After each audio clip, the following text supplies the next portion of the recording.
Sejam todos muito bem-vindos ao AnaGcast. Esse é o podcast onde discutimos tendências do mercado imobiliário, compartilhando histórias inspiradoras e exploramos insights que fazem a diferença no dia a dia do setor. Eu sou Roseli Capelletti, diretora de vendas, e é um grande prazer estar aqui com vocês para mais um episódio especial. Hoje vamos falar de como encantar ao cliente, um tema essencial no mercado imobiliário. Temos a honra de receber Gabriel Villarreal, um especialista no assunto, empresário e palestrante há mais de 18 anos. Gabriel, conta um pouquinho mais sobre a tua jornada para a gente. Olá pessoal, prazer estar aqui, muito obrigado pelo convite. Vocês sabem o carinho que eu tenho pela AnaG e muito bom estar aqui. A minha jornada é muito interessante, porque a minha jornada com a Disney se confunde com a minha jornada como pessoa, né? Porque ela passa por todas as fases da minha vida, desde criança, primeira visita aos 8 anos, pela adolescência, que também fui de novo, pela vida adulta e pela vida como empresário. Como empresário, a Disney me chamou muito a atenção, porque eu tinha muita curiosidade de como que eles faziam para gerar aquele negócio, como é que eles faziam eu me sentir daquele jeito dentro da Disney, como é que eu ia para a Disney e a coisa mais importante para mim era ser feliz e eu não ligava para mais nada, principalmente não ligava para dinheiro, como é que eu juntava recursos que eram muito grandes para fazer aquela viagem e depois eu queria fazer ela de novo, como é que eu ia e queria continuar indo para a Disney. Então foi aí que eu me apaixonei muito como empresário, entender a estratégia de negócio da Disney, e aí eu pude, graças a Deus, conhecer a Disney por dentro. Fiz 4 certificações no Disney Institute, eu conheço muitos bastidores da Disney, tem um monte de livros legais que a turma também pode ler para ter acesso à metodologia, e hoje, com muito carinho, muito prazer, eu compartilho esse tipo de conhecimento para quê? Para que você, no seu negócio, possa utilizar insights da Disney para melhorar a experiência do seu cliente e o seu resultado. Maravilhoso. Eu recentemente tive a oportunidade de ir à Disney, né? Sempre foi um sonho. Depois que eu assisti a palestra com você, ficou mais acentuado ainda, porque eu queria entender se aquilo que você falou realmente fazia sentido, né? Foi uma experiência impressionante em cada detalhe e eu fiquei surpresa e encantada, né? Principalmente eu que trabalho na área de gestão, a gente vai com um olhar muito mais voltado de como é que isso se aplica, que estrutura tem por trás disso tudo, fazendo a máquina andar e fazendo as coisas se repetirem com qualidade. E eu pensei muito sobre a importância disso tudo no nosso mercado, principalmente no setor imobiliário. E eu queria saber de você, o que você vê como excelência, né? O que são esses padrões de excelência e como é que você define esse conceito de encantamento do cliente, especialmente aplicável ao nosso setor? Se a gente for falar de encantamento do cliente, está falando da consequência, não da causa. Isso que importa. Gabriel, eu quero encantar o cliente. Encantamento é a consequência de algo que você faz. Então, a estratégia é controlar as nossas ações e que elas façam parte de um plano, que elas façam parte de algo intencional para quê? Para gerar uma determinada reação no cliente. Uhum. Quando a gente fala na Disney, a gente tem os 3 P's da excelência. Pessoas, processos e palco. Uhum. O que é pessoas, processos e palco? Eu preciso ter, primeiro, excelentes pessoas que tenham na mão excelentes processos, porque não adianta uma pessoa que quer resolver e o sistema não resolve. Sabe, uma pessoa que tem a intenção de fazer algo bacana, mas ele não tem a ferramenta para fazer algo bacana. Então, são pessoas que tem que ter essa iniciativa, processos bem elaborados que facilitem que ela consiga executar essa iniciativa e o palco, o local que você atende. A Disney tem um grande palco, imagina um castelo, montanha-russa, personagens, mas você tem sua agência, você tem um lugar onde você encontra o seu cliente, você tem esse misto de 3 P's funcionando ao mesmo tempo. A excelência eu encontro esses 3 P's. Uhum. Quando eu crio o melhor cenário para atender o meu cliente, um cenário que não é só uma questão de limpeza e de organização, é um cenário que colabora em transmitir a imagem que eu quero transmitir para ele. Então, se eu quero transmitir uma imagem mais lúdica, eu tenho que ter um cenário mais lúdico. Se eu quero uma imagem mais formal, um cenário mais formal. Tudo isso tem que se harmonizar. Quando eu crio o cenário correto, eu tenho as pessoas corretas no meu time e elas têm os processos que ajudam elas a entregar o que elas precisam entregar, é aí que a magia acontece. Boas pessoas em bons lugares com boas ferramentas. Esse é o grande segredo de fazer todos os dias. E a Disney, imagina o tamanho daquela máquina, mais de 100 mil pessoas por dia, você tendo que fazer constantemente, cuidado de experiência com 100 pessoas, lembrando que cada pessoa vai sua experiência individualmente. Sim. Então, cada uma delas tem que receber algo de especial todos os dias. Isso são pessoas, processos e palco. Mas, obviamente, a base de tudo são pessoas. Sim. Então, a magia começa quando você encontra boas pessoas para o seu time. Sempre começa com boas pessoas. Você tem muito mais facilidade em criar bons processos e criar bom palco do que encontrar as boas pessoas. Por isso que o grande desafio é você recrutar as pessoas certas e treinar elas corretamente. Sim, você falou algo muito assertivo, né? Que você falou em relação a que cada uma das pessoas tem um sonho. Então, esse alinhamento de expectativa entre quem está chegando e quem está ali apresentando é essencial, né? Para que você possa entregar aquilo que a pessoa, e com todos os anos eles vão refazendo, vão alinhando isso para que sempre esteja melhor.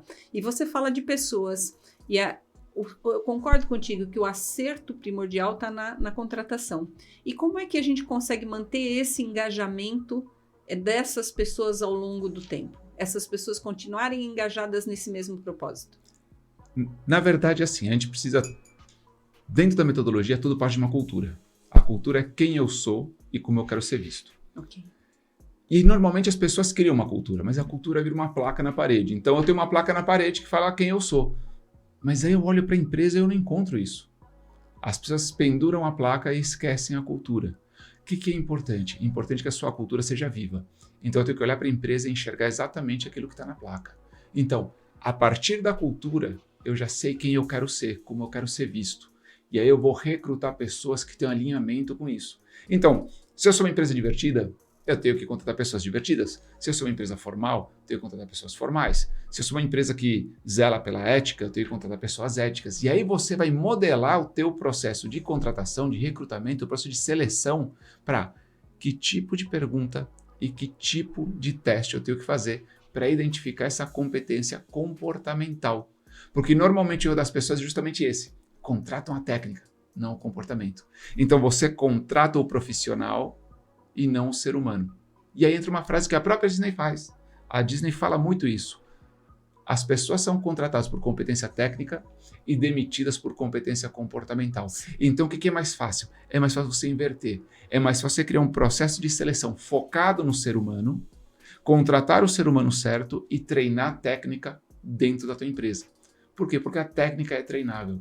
O comportamento é muito mais difícil. A personalidade, quem você é, eu não consigo mudar, mas eu consigo te treinar para fazer algo de forma alinhada. E aí, quando eu pego a pessoa que está alinhada com a nossa cultura e ela tem o treinamento adequado para entregar aquilo que a gente quer, a cultura é viva.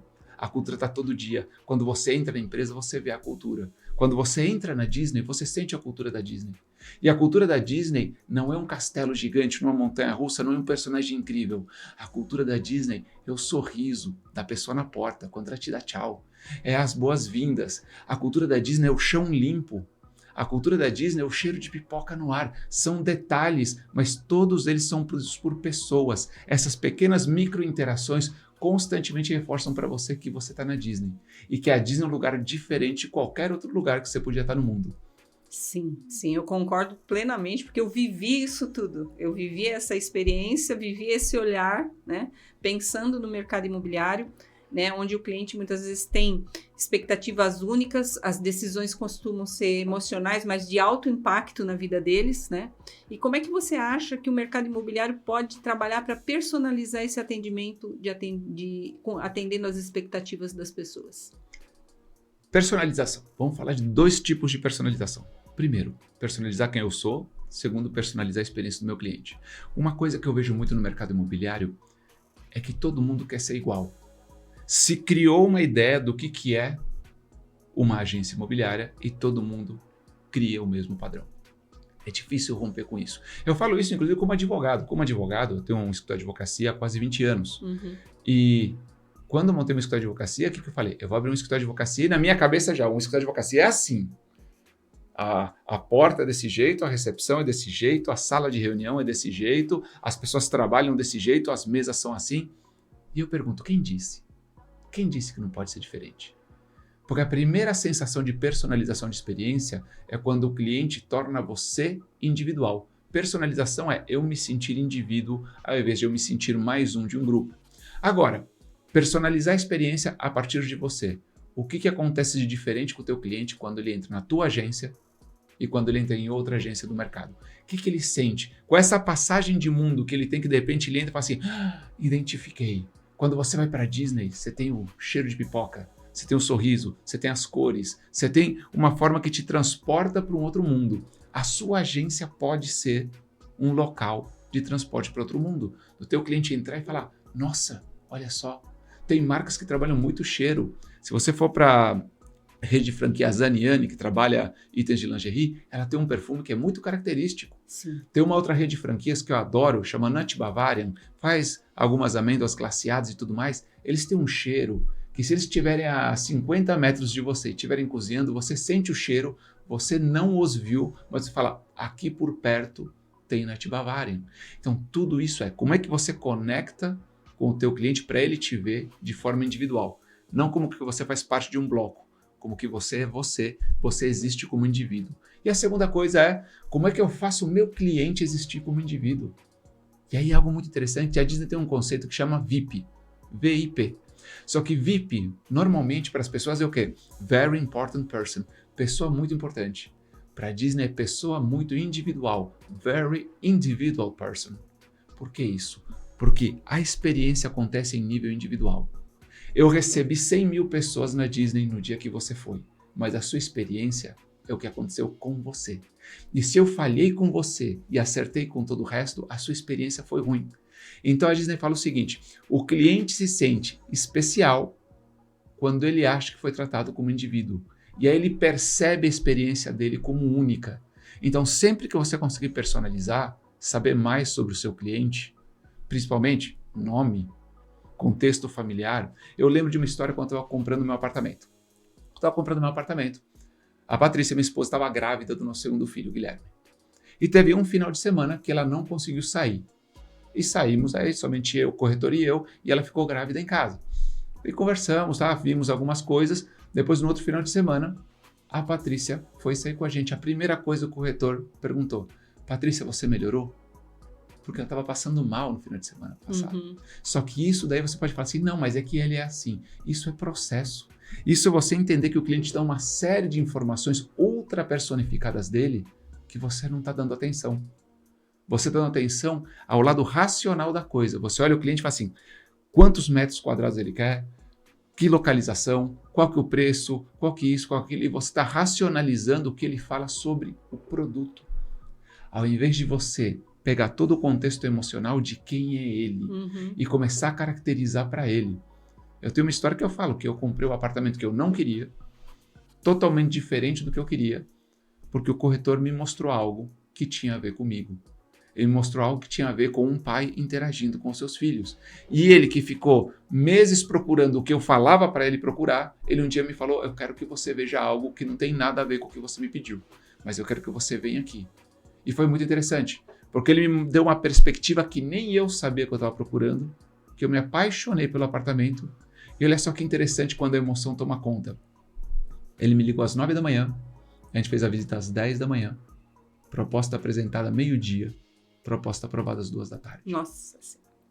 A emoção faz coisas. E eu comprando um apartamento totalmente diferente do que eu tinha passado para ele. Se ele focasse em metro quadrado, localização, andar alto, padrão, isso, aquilo, eu nunca comprei esse apartamento. Parte boa para o corretor? 30% mais caro do que eu estava disposto a pagar. 30% mais de comissão, porque ele parou de focar no produto e começou a focar na pessoa. Ele encontrou um apartamento que era para a vida do Gabriel. Não era o apartamento da ficha de cadastro que o Gabriel preencheu. Sim, sim. E é muito importante esse tipo de envolvimento, esse tipo de personalização, né? Porque faz toda a diferença.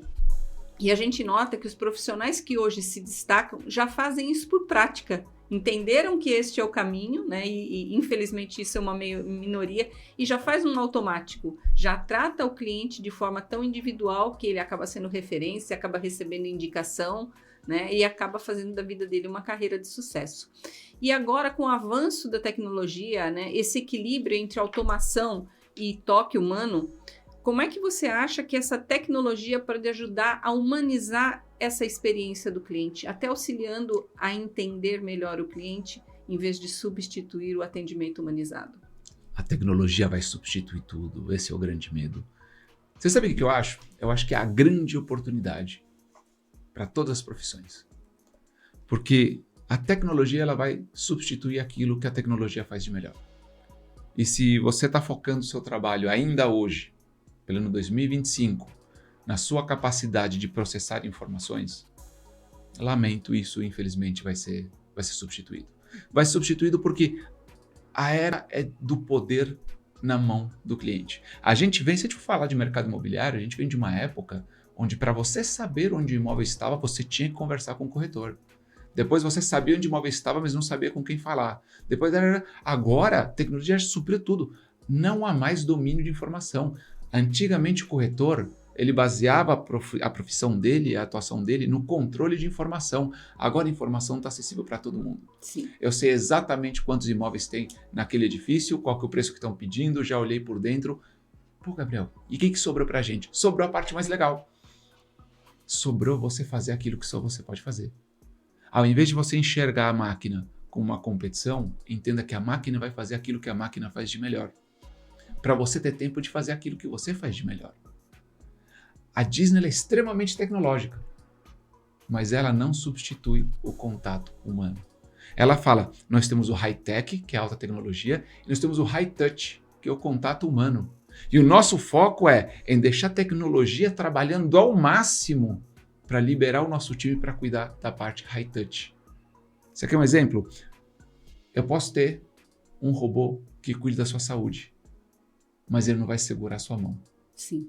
Eu posso ter um robô que faça o teu diagnóstico, mas ele não vai ter condição de dar uma má notícia para você, te olhando nos olhos e sendo empático. A gente pode criar tecnologia para fazer muitas coisas maravilhosas, mas no final do dia o que a gente tem que entender é que a tecnologia vai dar para você a liberdade de focar naquilo que é humano.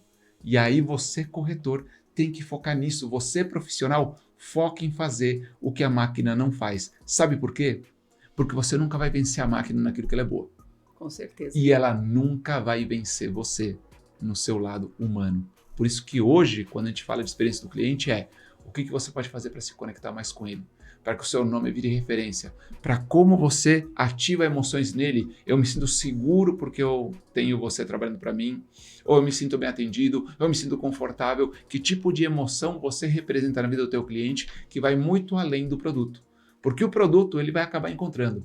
Agora, a pessoa de referência, essa é a grande construção de hoje. Sim, com certeza. Eu acredito cegamente em tudo isso que você está falando.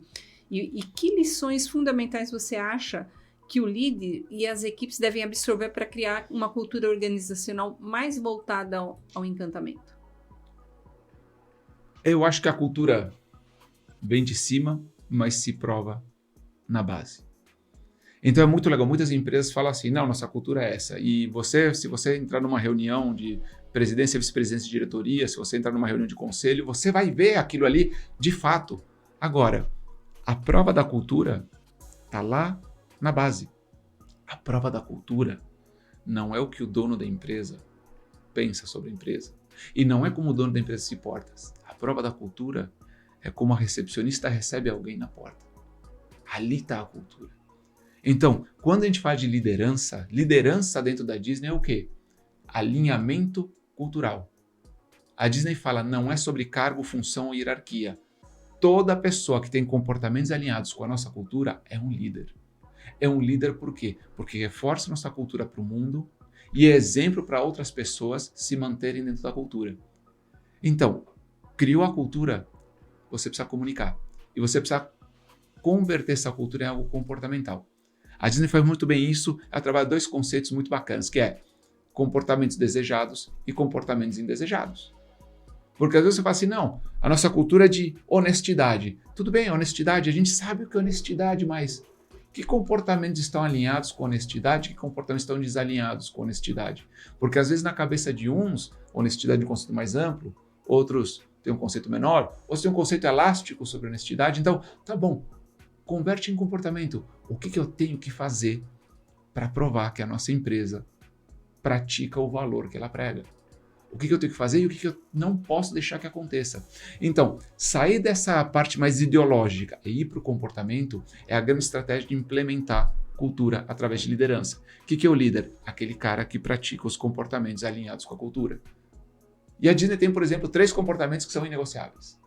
Inegociáveis. Se você está lá, qualquer momento que você esteja, como cast member da Disney, dentro do parque, você tem 3 comportamentos que não são negociáveis. Você vai sorrir, você vai acenar para as pessoas e você vai fazer contato visual. E aí você fala, não, porque a gente quer ter uma cultura de cortesia. Sim, mas cortesia, o que é cortesia? Às vezes o que falta é isso. Eu não sei como é que eu faço. Eu não sei o que eu tenho que fazer para que aquele valor seja uma verdade. E aí você fala assim, cortesia é, olhe para as pessoas nos olhos, saúde e sorria. Você treina esses comportamentos. Então, quando você sai daquele conceito mais amplo, ideológico, de valores, e você vai para comportamentos, fica muito mais fácil. E aí vem algo muito bacana também. O seu time fica mais seguro. Quando ele tem um guia comportamental, ele sabe o que ele faz para estar seguro. Porque o teu colaborador, ele quer estar seguro. Sim. A primeira coisa que ele quer é saber que ele volta para casa empregado. E ele não vai correr o risco de fazer algo de improviso que possa comprometer a segurança dele. E aí entra um assunto muito importante.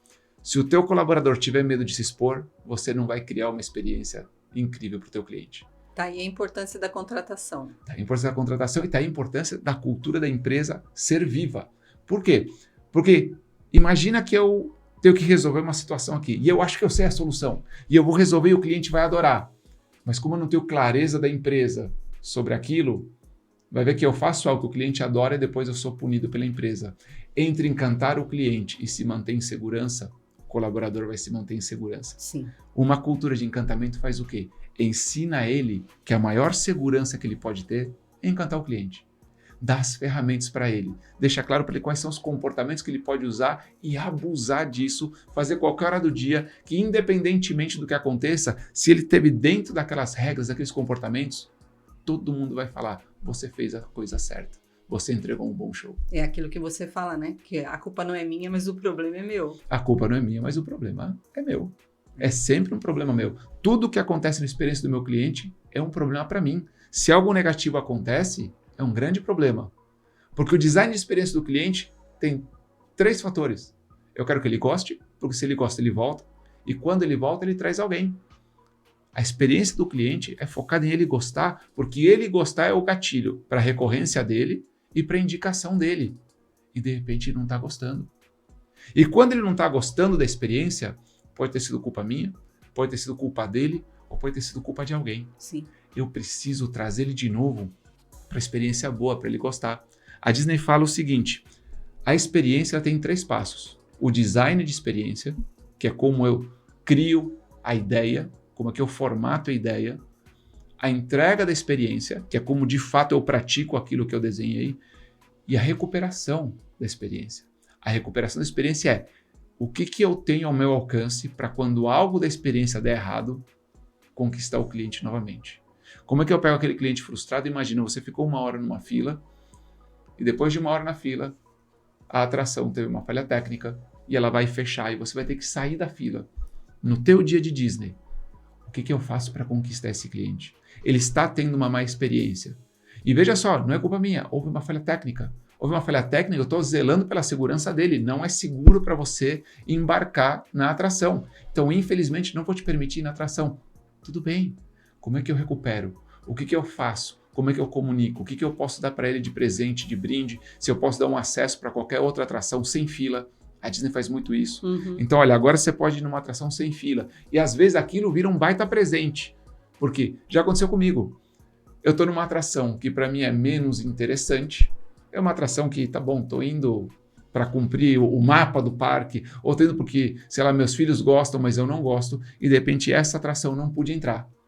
Eu não pude entrar, mas eu ganhei um passe livre para qualquer atração.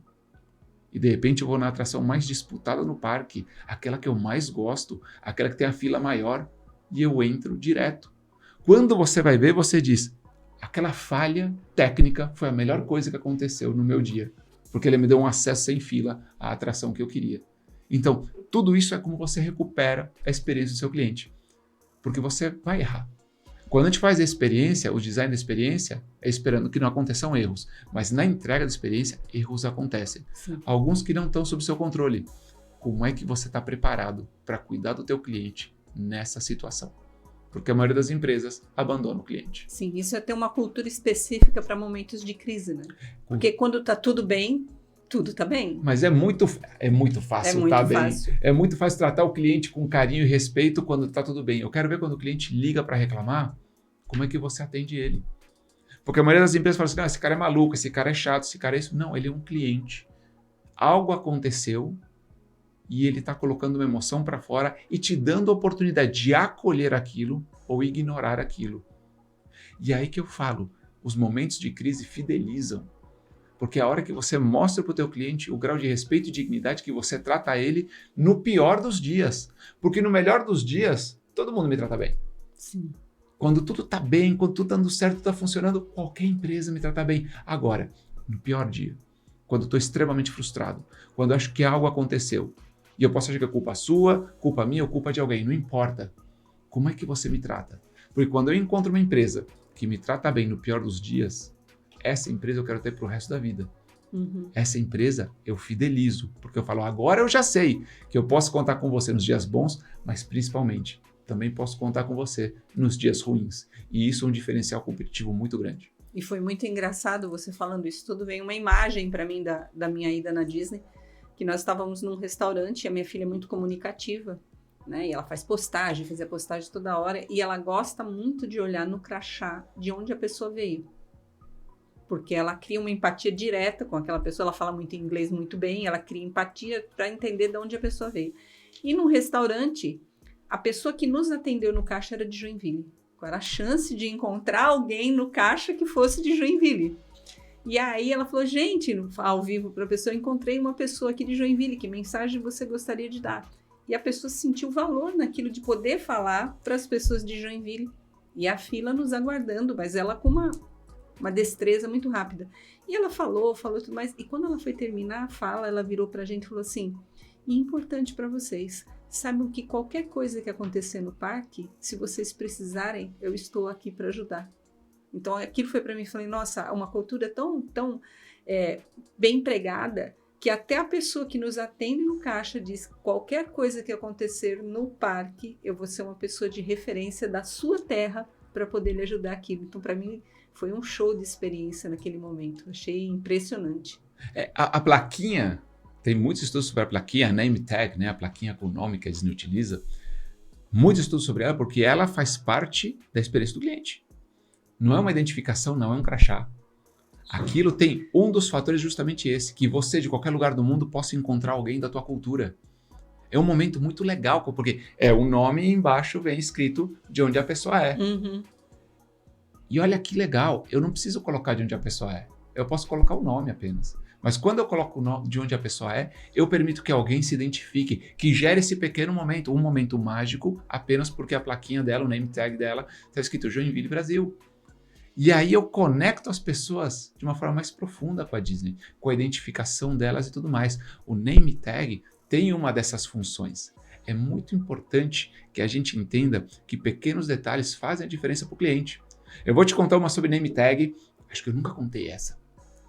Opa. Um dia eu chego para a bilheteria para retirar os ingressos, uma moça super simpática, e ela tem o nome dela, e aqui embaixo está escrito Kashyyyk. Kashyyyk. Escreve super difícil. E eu olhei, e aí com o meu conhecimento mais de Disney, eu falei, você é de Kashyyyk? Ela falou, eu sou. Você sabe onde fica? Kashyyyk é um planeta do universo Star Wars. Não é uma região na Terra. Uhum. Não é uma cidade. Kashyyyk é de onde é o Chewbacca. Então, ela colocou essa brincadeira no crachá dela, com a autorização da Disney. Por quê? Porque ela estava trabalhando num parque que acabava de inaugurar uma área inteira sobre Star Wars. O que mais ia ter era fã de Star Wars entrando e convivendo. Então, lá está escrito Kashyyyk. Para quem não sabe o que é apenas mais uma palavra, não tem função alguma. Pode ser que achasse que era na Índia. Exatamente. Na Índia, sei lá, algum país de natureza árabe. Cara, tanto faz. Agora, imagina o fã que de repente olha e fala, meu Deus, eu não sou tão fã assim. Uhum. Agora, imagina o ultra fã, o cara que vai fantasiado, o cara que compra o sabre de luz. Esse cara que é fanático, que viu tudo 80 vezes. E ele olha e fala, cara, que incrível. E eu tenho uma foto dela com o crachazinho dela de cachique. Por quê? Porque é muito legal. Porque é muito legal que são pequenos detalhes. Experiência está nos detalhes. Não é que tudo que você faz para que seja visto por todo mundo. Sim. Tudo que você faz porque alguém pode ser que veja. E a gente falava sobre experiência ser individual. Aquilo é um detalhe muito sutil que acontece com uma única pessoa que fica lá na frente e que um cliente muito específico vai saber dar valor se reparar. Mesmo assim, você fala assim, bom, Gabriel, de 100 pessoas, quantas que gostam de Star Wars? 80. Quantas sabem o que é cachique? 30. Quantas delas vão estar naquele momento interagindo com ela? Vai ver que 2. Mas essas 2 valem a pena. Com certeza. Valem a pena por quê? Porque a Disney procura agradar, isso está nos valores da Disney, pessoas de todos os lugares.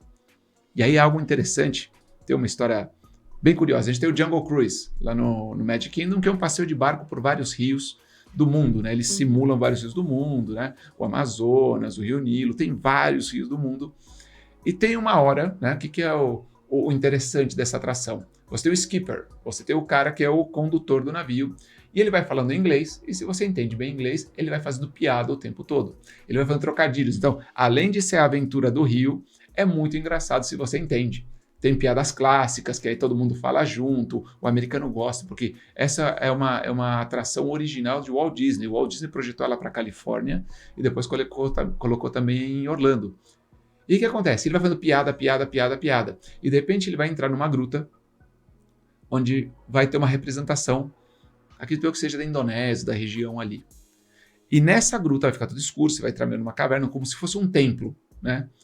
E nesse templo tem algumas figuras religiosas para alguma cultura, não para minha, por exemplo. Uhum. E eu acho muito legal que ele vai falando piada. Assim que o barco entra, ele baixa o microfone, ele faz toda essa área, e assim que o barco sai, ele já emenda outra piada. E por que isso? Porque para alguém, ali estão representações divinas. Sim. E eu não quero correr o risco de que alguém daquela cultura esteja no meu barco e eu faço uma piada na frente de uma representação da divindade deles. Você que não conhece segredos, você fala, não, é um lugar que como uma gruta, nossa, ele fica calado, nossa, é legal porque fica tudo escuro, dá um ar mais sombrio. Na verdade, é um gesto de respeito com uma cultura e com uma religião que não tem nada a ver com a própria Disney, que é do outro lado do mundo. Mas aquele cliente vai aparecer e para aquele cliente vai ter sido importante que a gente tenha tido esse cuidado. Então a Disney pensa esses micro momentos, de acordo com toda a diversidade que ela tem, o que eu posso criar, que poucas pessoas vão perceber, mas justamente como foi feito para poucas pessoas, a pessoa vê que foi especial. Cara, se preocuparam comigo num detalhezinho muito pequeno que foi muito importante. Maravilhoso, assim, foi incrível ouvir as suas histórias, seus insights. E para encerrar, eu queria que você deixasse uma mensagem final para os nossos ouvintes que buscam criar uma experiência inesquecível para o mercado imobiliário frente a tudo isso que você já viu de mercado imobiliário por aí. Eu quero deixar, provavelmente, a frase que eu mais gosto. A frase que eu mais gosto de falar é que o aplauso de ontem não vale para o show de hoje. Isso é algo que é muito presente para mim porque eu estou sempre no palco. Então, eu estou sempre no show.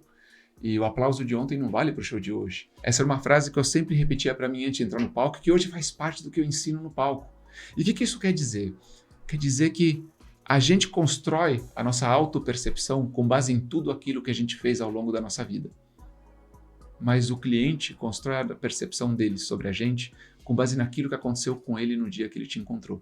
Então vai ver que você faz muita coisa legal, mas se você falhar com o próximo cliente, para ele você não é uma pessoa legal. Então, como eu subo de palco em palco, o que eu falo? Toda vez que eu subo no palco, eu tenho que começar do zero e apresentar o meu show para fazer as pessoas gostarem. Porque se elas gostam, elas voltam. E quando elas voltam, elas trazem alguém. E a gente não pode viver do aplauso de ontem. A gente não pode viver de que, mas a palestra de ontem foi muito boa, então hoje eu posso relaxar. Não posso. Experiência do cliente é isso, é entender que todo dia você acorda para entregar um show. Eu entrego no palco, mas você entrega na sua profissão, você entrega numa sala de reunião, numa visita, numa interação, numa ligação, você está constantemente tendo que entregar o show. E às vezes, depois de um período de sucesso, você se acomoda e começa a não entregar um bom show. Toda a gente tem que acordar sabendo qual é o nosso show e entregar o nosso show. Isso é o que a Disney faz todos os dias. Todos os dias o show acontece. E ele acontece com excelência. E não importa se faz mais de 5 décadas em Orlando que a gente está entregando o show. Quando você for, vai parecer que foi a primeira vez que eles fizeram. Vai parecer que é a grande inauguração da Disney. Por quê? Porque durante 53 anos você não veio. Você veio hoje. Então hoje é o dia de entregar o melhor show. Só existe um único dia, que é o dia de hoje. Todo dia eu tenho que entregar o melhor show. E por que entregar o melhor show? Porque quanto mais pessoas gostarem de mim, mais pessoas voltam e mais pessoas me indicam, mais pessoas trazem alguém. O melhor marketing que tem é uma grande experiência que cada cliente receba ela por inteiro e tenha algo bom para falar sobre você. Porque quando alguém precisar de você, vai lembrar de você, vai indicar você, vai te procurar. E no longo prazo, essa é a grande diferença dos grandes profissionais do mercado imobiliário e daqueles que apenas vendem imóveis. Com certeza, essa é uma dica de ouro para as pessoas levarem para a vida, para fazer a diferença todos os dias a partir do hoje. Como você disse, tem que todos os dias pensar em excelência, todos os dias trabalhar com essa foto, porque o filme do passado não vai fazer a diferença. Porque eu não assisti, eu não vi. Vai ver que ontem foi incrível, mas eu não estava lá. Eu só estou aqui hoje, então eu só consigo ver o que vai acontecer hoje. Por isso, pessoal, o aplauso de ontem não vale para o show de hoje. Entreguem sempre um bom show. Maravilhoso. E, Gabriel, para quem quer continuar acompanhando o seu trabalho, onde é que as pessoas conseguem te encontrar nas mídias sociais? Quem quiser, @gabriel.villareal.oficial ou procura também por palestrante Gabriel Villareal. Na hora que aparecer um cara de terno vermelho, esse cara sou eu, você já me achou. Então, antes de a gente finalizar, eu quero aproveitar para deixar um recado para você que pretende iniciar no mercado imobiliário. Essa é a sua oportunidade. Nós temos sempre as portas abertas na ANAG para os melhores talentos e para as pessoas que quiserem se engajar na nossa cultura. A gente vai deixar o link aqui abaixo para sua inscrição e estamos aguardando os melhores profissionais, ok? Obrigado por estar aqui conosco, Gabriel, e obrigado por ter compartilhado com tanta gentileza, tanta informação. Aqui fica mais um episódio do ANAGcast, onde trazemos as melhores ideias e inspirações para o mercado imobiliário. Até o próximo episódio. Até a próxima.